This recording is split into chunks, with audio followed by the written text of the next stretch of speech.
भारत के एयरपोर्टों पे मैंने देखा है चीमा साहब, जब जो अब चीजें अमेरिका में भी नहीं है। यहाँ जमीन टूट जाए या आसमान गिर जाए किसी को कोई फर्क नहीं पड़ता, ये कराची है।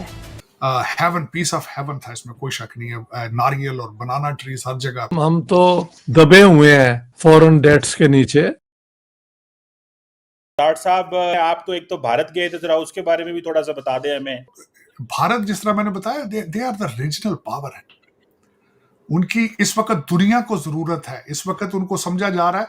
उनको जब भी यूरोप या दूसरे ममालिक देखते हैं तो वो समझते हैं चाइना का, this is alternate against China matter है इकोनॉमी में भी। और दूसरा, जिस तरीके से उनकी डायस्पोरा जो है वो अपनी दुनिया में अपना लोहा मनवा रहा है, टेक्नोक्रेट्स हैं, there is no comparison at all.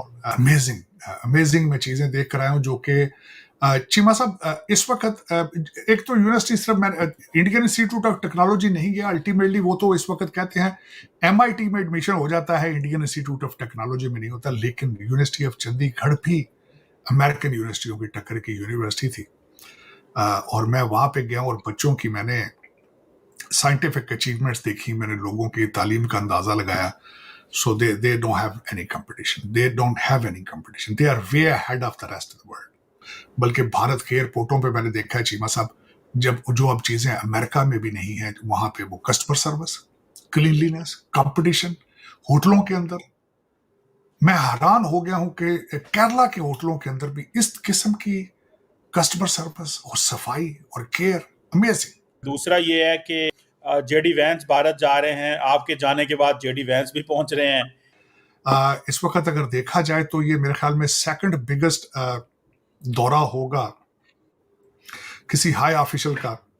जो पहला दौरा था हमारे वो मियामी से जो हवाई से जो खातून है उनका था, तुलसी गैबट का, और उसके बाद दूसरा हाई विजिट होगा ये टलोम सिटी था एक, जहां मैं गया वहां पे, और अमेजिंग, इंतहाई ब्यूटीफुल। लेकिन मेरी जो लोकल लोगों से बातें होती रही, लोग, एक तो ये मैं आपको बताना चाहूंगा, केरला के लोग जो है वो एक्सीलेंट और बड़े धीमे मजाज के, और जिस तरह हमारे पंजाबी हैं जिस तरह के हर वक्त ही जिस तरह कहते हैं के स्पीडा च शॉर्टकट च, this is not what they are. Amazing, beautiful, heaven, piece of heaven था, इसमें कोई शक नहीं है। नारियल और बनाना ट्रीज हर जगह पे। से देखो हम तो दबे हुए हैं फॉरेन डेट्स के नीचे। जी तो हमारे लिए तो ये मुमकिन नहीं है, मुझे तो नजर नहीं आता ये कैसे दे सकेंगे। ये तो एक कैपिटल से भागते हैं दूसरे कैपिटल, वहां से डेट रिलीफ लेते फिरते हैं। So how would they do it. दूसरी बात ये है कि ये एकदम खबर आई थी कि बड़े क्लोज हो रहे हैं, लेकिन इस खबर के बाद तो लगता है कि बांग्लादेश में 1971 की जो एट्रोसिटीज हुई उनको वो चाहते हैं कि पाकिस्तान एक्सेप्ट करे, उसके लिए अपोलोजाइज करे। ये भी खबर है कि अपोलोजाइज वो कहते हैं कि करना चाहिए पाकिस्तान को, और जो उनका नुकसान हुआ है उसको वो कॉम्पेंसेट करें।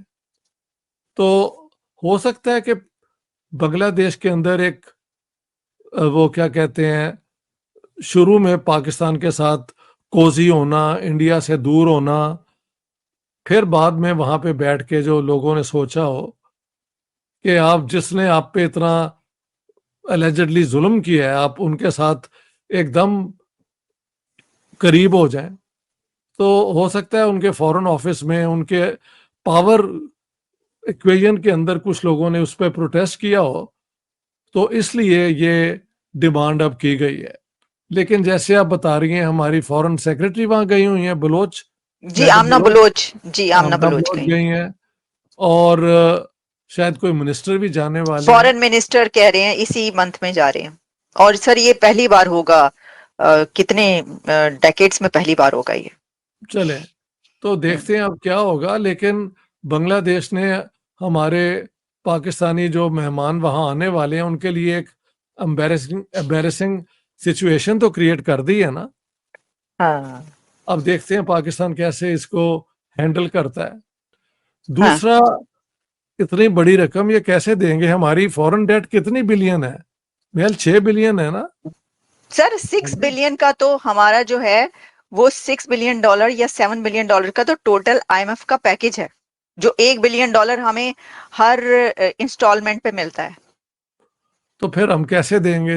हम तो दबे हुए हैं अपनी वो इंटरेस्ट पे बैक करने में। डेट तो वापस कभी होगी सो होगी, फिलहाल तो हम जो एक इंटरेस्ट एक्यूमुलेट हो जाता है उसको ही डील कर रहे हैं। तो हाँ। देखते हैं अब पाकिस्तान क्या जवाब देता है उनके उस बात पे। अच्छा So सर, we have इसमें to ये wait भी and है see.